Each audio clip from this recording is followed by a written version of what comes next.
Good morning, everyone. Welcome to First Church of Religious Science. Welcome to our large Zoom call, our gathering. Welcome to all of you who are joining us now on Zoom and anyone who's signing in throughout the day on Facebook, YouTube, Insta, and all the various platforms, Spotify. So again, I see people are signing in. Once again, welcome to our Sunday morning service. This is the Church of Raymond Charles Barker. He was our founder, and it's also the Church of Louise Hay and Ernest Holmes. Louise Hay became a practitioner here. I mentioned Ernest Holmes because he was the author of our textbook, and he was the inspiration for all of us. So this is the place where Louise Hay herself learned to be a practitioner. She learned to be a New Thought student. She learned to practice the affirmative life here, affirmative living.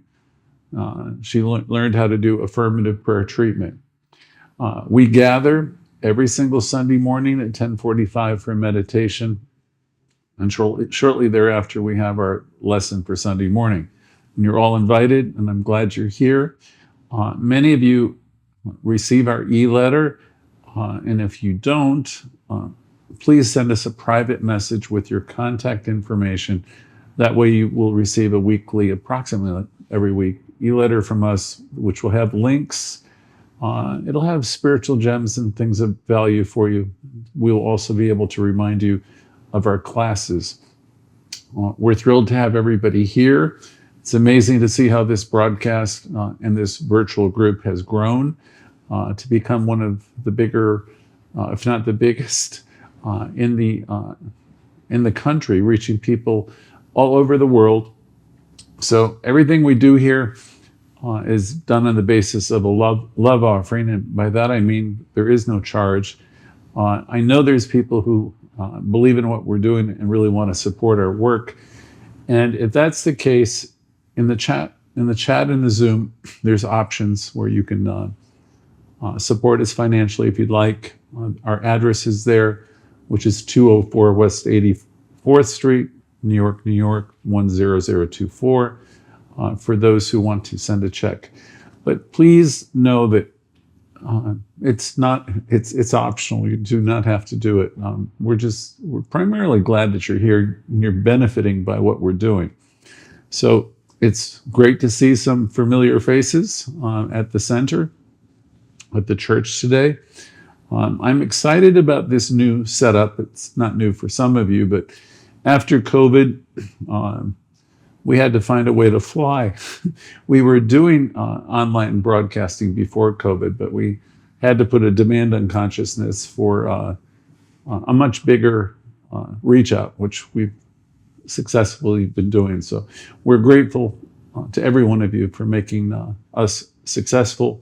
And for those of you who are supporting us, it's really helpful. So thank you, thank you, thank you. Thursday evenings, we have an ongoing self-healing class based upon the book, You Can Heal Your Life, which was written by Louise Hay. Most of you know that I've been presenting that material since the late 80s, the 1980s, when the book was written, the year after. So there's been an ongoing Louise Hay class every week since the very beginning. So you're welcome to be part of the Thursday evening self-healing gathering. And Jimmy is hosting a wonderful creative living series every Wednesday evening. Both of these are at 7 p.m. Again, no charge. It is the same Zoom link. So join us as often as you can.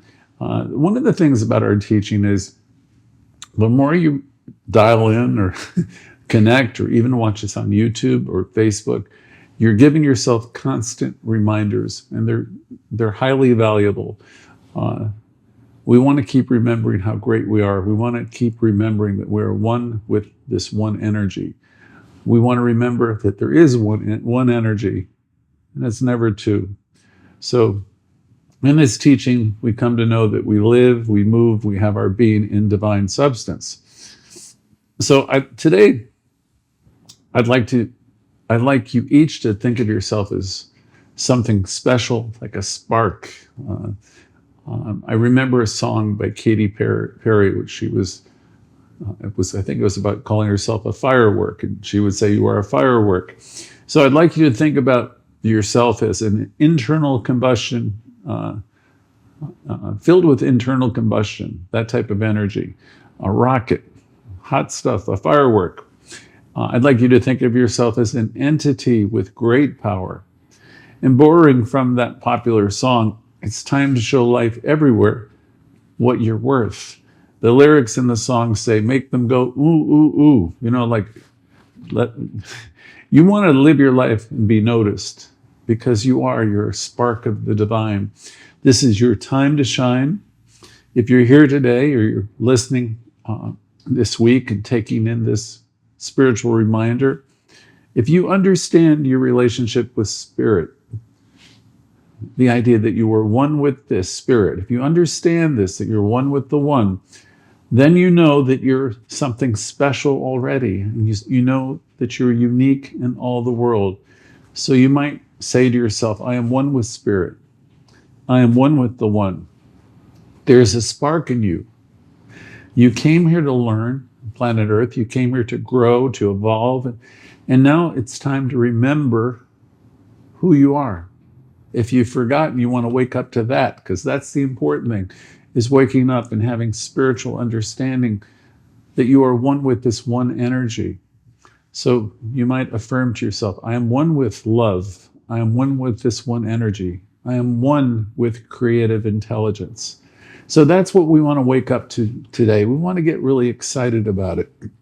We want to ignite that awareness, that spark, so we can start to shine and shimmer and show our colors.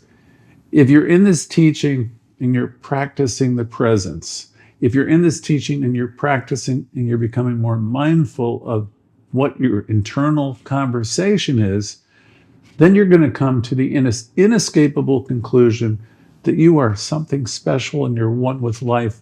You're one with everything that's wonderful and everything that's good, and that you are evolving, as is the rest of the planet and everyone on it. So you're living with this awareness in promised land. You're living in a place of high realization where you realize that the kingdom, if you want to call it a kingdom, is at hand. The highest God and the innermost God is the same God. That was said by Ernest Holmes. So whatever we thought of maybe when we're children of this higher power, what we come to understand here is this power is magnificent, and it's in you, operating through you, responding to you 24 hours a day. There's a divinity there within, a power there. And I'm talking about within you. Each and every one of you are an inlet of this amazing, unlimited power. It's always been there. It always will be. And I proclaim today that each of you are growing in your awareness of this divine fact, that Spirit in you, it's real and it's alive. It is the animating thing. So the time has come for us to all wake up and understand that creative intelligence is what we are. This love, this light, this creative intelligence, this boundless, eternal aliveness is what you are. Many people, we have learned through our classes, learned through our work with Louise, have low opinions of themselves. Their conversations are not very empowering. But Emerson years ago made a powerful statement I'd like you to think about. He said, the finite alone suffers, meaning people, when we feel cut off. The finite alone suffers while the universe lays back in smiling repose. Think about that. The universe's will is not for you to suffer. Okay, we suffer because we cut ourselves off from the awareness of God within. So Emerson, just listen to that quote again. The finite alone suffers while the universe lays back in smiling repose. Think about that. What Emerson is telling us, it is our limited, finite thinking, and wants that cause suffering. Meanwhile, the universe, this grand, infinite, expansive potential and creativity, is at ease, always there, filled with joy and boundless possibility. Isn't that amazing? It means that when we align ourselves with the infinite within, when we align ourselves with that creative intelligence within us, we can move beyond any suffering. We can move to a place of joy and limitless potential. Again, you are a part of this magnificent universe. You're one with the one. You're one with it. You're actually a part. Every encounter you have is a holy encounter. You live, you move, you have your essence, your being in this divine activity. It's always important. We always will remind you. It's important to realize and to remind yourself that you are a spiritual being with unlimited potential. There is something within you that's always been there. It's always been with you. That's never giving up on you. It's been with you as long as you have moved through every hard time and every obstacle right up until this very second. It's there because it has to be. Now, you can call it what you want. It's been called many, many names. Some of the ones we use are spirit, creative intelligence, universal love, divine energy, cosmic spark, infinite wisdom, or any name you can come up with. What's important, though, is to realize that it's here. Deep at the center of your being, you say, God in me, as me, is me. And realizing that it's there, it's in you, and it will respond to you once you bring it forth. It's always been there, and it always will be there. You have what some people call an internal guidance system. In other words, this presence communicates with you in so many different ways, in a variety of ways. Something may just come to you in a meditation. It might come to you just in a moment out of the blue, and you may have this moment of insight that's changes everything. And this is how it works. This is nothing that you can repress either. Spirit within you is something you can't repress for long. The universe brings us lessons. And, there's a minister friend of mine who used to say, life gives clues, and they're there for you. You can ignore them, and you'll get bigger lessons. But there is that which is within you that knows, and it's always bringing you forth information. Now, and it brings forth a lot of change. And I know a lot of people who tune into these calls. I've heard, from many, they don't like life to change. I also know that there's some people who don't trust life. Some people try desperately to keep everything the same, and that will never work. So do you remember when we were younger, when we were kids, when they were teaching us about nouns and pronouns and verbs? I'm sure you do. And I'm sure you remember what a verb is. A verb is always about action and activity. It always describes an action or some kind of activity that's going on. So it might help for us to think of this presence that's within us, this active presence, this spiritual activity, this divine intelligence, this energy. Let's think of it as it being an activity. It's a presence, it's an activity, there's an aliveness to it. So we call it divine. We say there's divine energy, divine activity, because it's always seeming to press us forward. It's always seeming to move us towards greater and greater self-expression. You really can't stand still. You can't be in the same moment twice. That's a spiritual axiom. You can't be in the same place twice. You can't be in the same moment twice. Creative intelligence is always flooding you with new ideas and new activities. Emerson said years ago that it is wooing us. So I like that idea. The universe is always wooing us, attempting to get our attention. He also said The dice of God are always loaded. I always understood that as meaning we are given many, many, many chances to get the message. And there's a whole lot of people who are still in the old religions, praying and praying, the religions with a lot of dogma, and they're thinking that God will save them somehow. Most of them here, most people, in a New Thought Center, know that it doesn't really work that way. I'm going to remind you of a story that at least half of you probably have heard before, but it's a good reminder pertaining to this particular subject of prayer. There was a storm, and the water was rising, and there was a person who was praying fervently for God to save him. And the storm got worse and worse, and the person went to the upper floor and then went up to the roof because the water was gradually starting to rise. Not before too long, a man in a rowboat came by and who was rowing his boat, and he says, "Jump in, come with me." And the man on the roof said, No, it's okay. I'm praying and God is going to save me. In another hour or so, it got a little bit worse, stormier. And then it was a motorboat coming in the rain. And the captain of the boat said, "Come on in, jump in, come with me, I'll save you." Because the water is getting higher.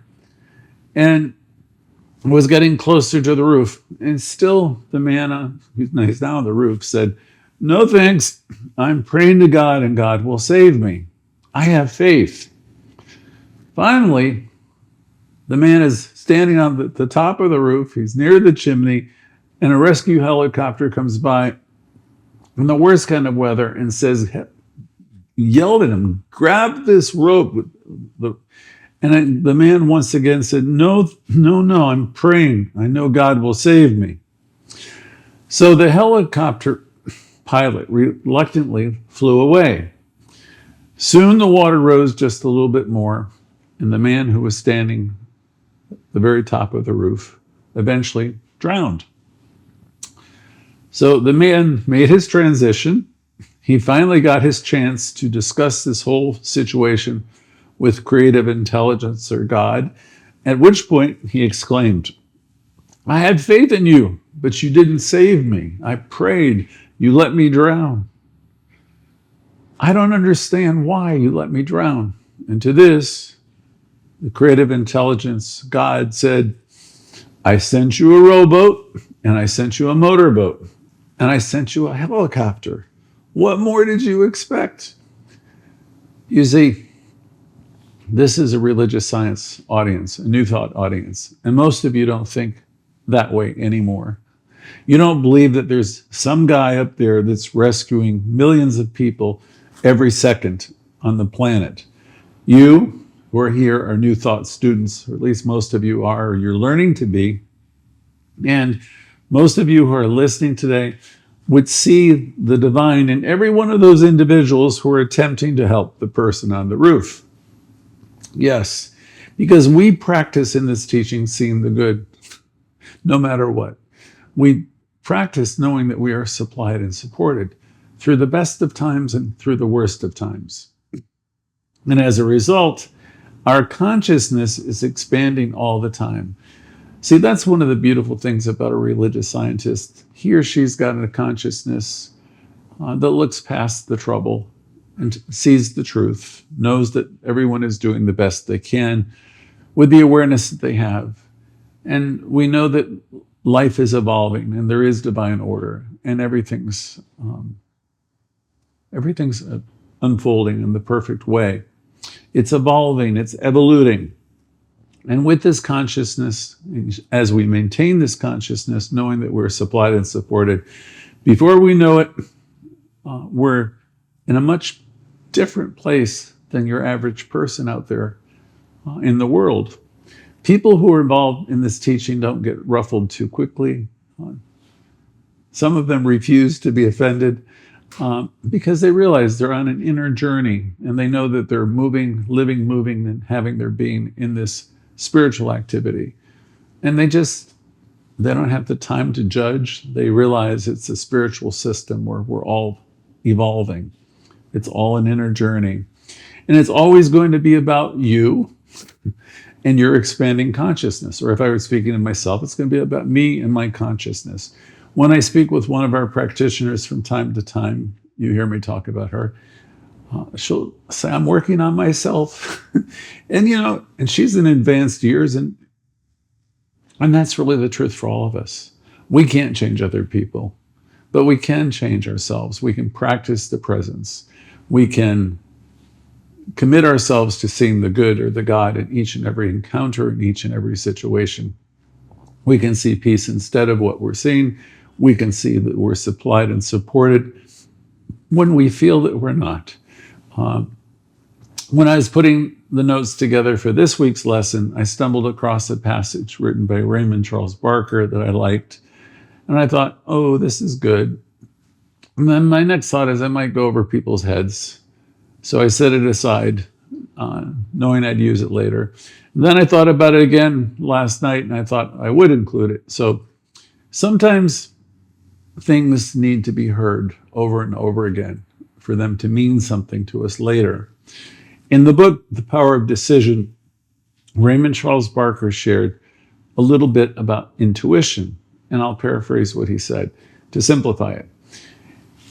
In this reading, he made it clear that intuition has too long been used at the material level only. You can think of intuition as a hunch. Some people might think their intuition helps them choose the right horse, the right garment, the right partner, or maybe their intuition helps them decide what stock to buy or what to purchase. And when any of these things work out, when you get the girl or the guy or your horse comes in, or you have the winning numbers, people are quick to claim this is a result of their intuition. And maybe it was. But what happens when the numbers don't come in and the garment you choose doesn't get you the compliments you expected, or you don't get the girl you want, the job you want, or the guy you want, or whatever you're hedging your bets on or hoping for, counting on, doesn't happen. See, we have a tendency to get down on ourselves and start thinking these results come from something we did wrong, from bad judgment, bad decisions. And that got me to thinking it was Dr. Barker's point that true intuition doesn't really deal with getting anything. Yes, it's true that when people come into our teaching and they start to practice the presence and learn about the law of attraction, the science of mind, when we're learning about New Thought, there seems to be an emphasis often on obtaining greater abundance or prosperity or better circumstances. And that might be a reason for some people. That might be the reason people are attracted to the teaching initially. Or quite often, there might be a need for a healing that brings them in the teaching. Many people come in after reading the book, You Can Heal Your Life. Dr. Barker emphasized, though, true intuition really has nothing to do with getting anything. What we teach here is not so much about receiving. Our goal here ultimately is to have self-awareness. And let me plainly say our goal is to have a larger sense of self, who we are. Ernest Holmes pointed to that in the textbook where he spoke about treatment and affirmative prayer. In the glossary, it says it's the time, the art, the method of ridding this negativity or this negation. Just all the doubts and fears, ridding yourself of that. And when you get rid of all the doubts and the fears, what you develop an awareness. And the awareness is that you're one with the energy, you're one with life. So Barker was emphasizing this intuition really doesn't have anything to do with getting. What we teach here isn't about that. Our goal here is to have self-awareness, the realization that you are connected with something much, much, much bigger than ourselves, that we are one with it. So once again, our goal here is to have a much larger sense of ourselves, to know ourselves as individualizations of the one self. So let's go with it. Our goal here is self-awareness. That means you're not some little thing standing over in the corner or sitting down in the chair. That means you're not a little, from Katy Perry's song, a little paper bag being tossed around. What it means is you're significant. You're amazing. You're an individualization of creative intelligence. You're one with the one.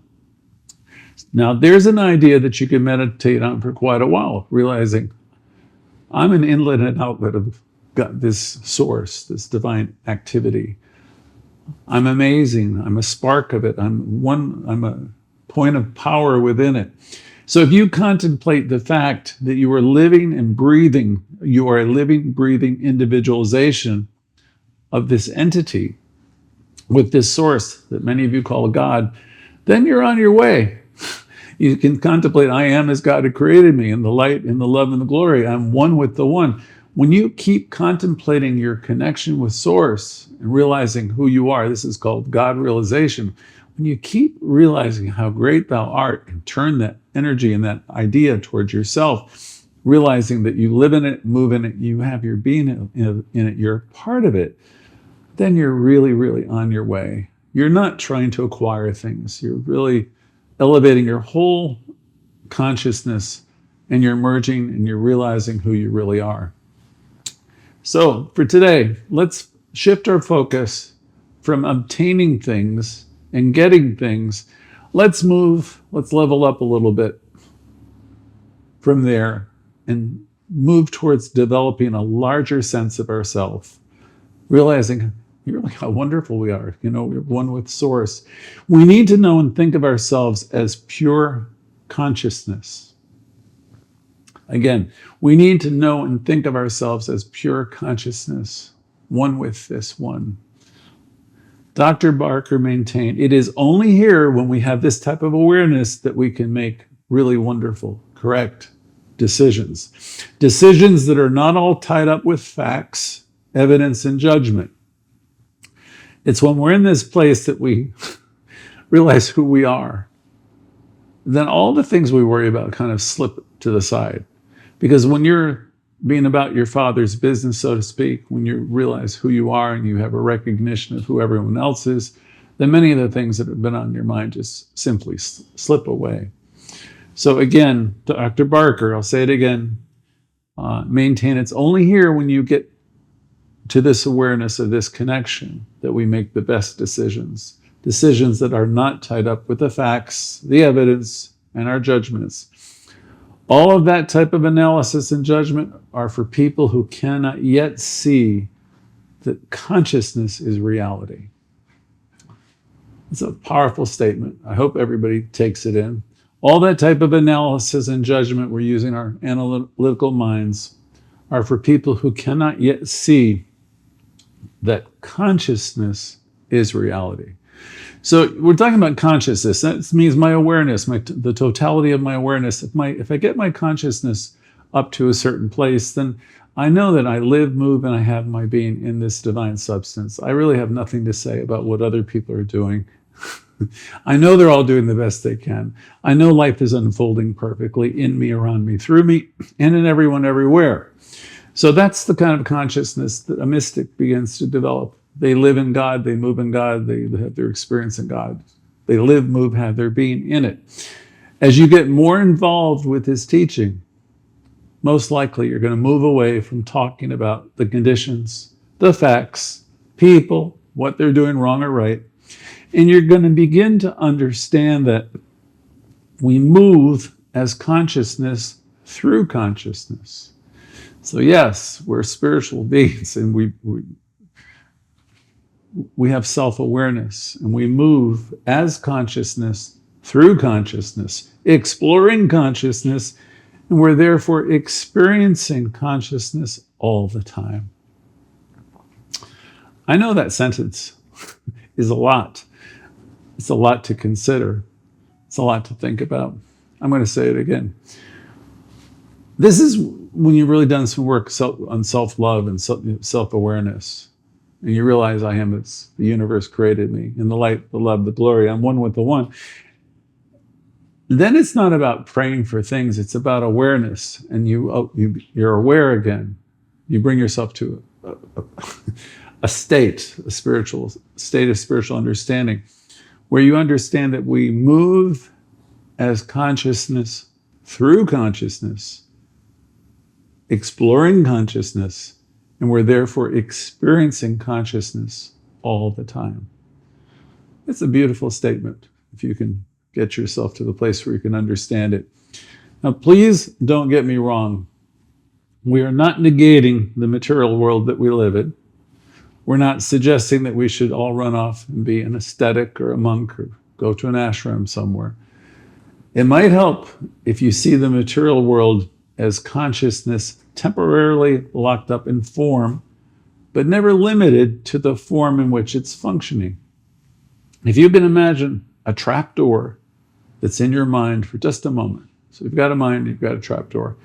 This trapdoor in your mind opens whenever your consciousness, whenever you connect, whenever you know yourself as the I am consciousness. No matter if you're 22, 42, 82, 92, you are the individual who yet shall be. You are potential. You're not only the individual of the now, you are the becoming person. And you do this by realizing that you are consciousness. You might say to yourself, I am consciousness. I am. The more this point is driven home, the more you will see yourself as limitless. Individuality is limitless because it is the individualization of that cause which is forever, ever free. There's power for good in the universe greater than you, and you can use it. Remember, once again, you are the inlets and outlets of this activity. Ernest Holmes often reminded us that we are part of this great power and we can use it. Embrace the truth that the kingdom of good, the kingdom of spirit is right here, right now. It's at hand. Everything you need is within you. You are amazing, you are wonderful, and you're capable of incredible things. So let's close with an affirmative statement or prayer. I know that what lies within me is the power of love and divine intelligence. I'm guided by this intelligence, and I express it in every thought and every action. I release negativity, and I embrace the truth of my being. I know that I'm whole, perfect, complete, and as I love myself, I radiate this love outward to all around me. Together, we create a world that's filled with peace, harmony, and joy. And so it is. So thank you all for joining us today. Now let's transition to our community time, where everyone has a couple of minutes to share their demonstrations, share their thoughts. So I look forward to hearing from all of you.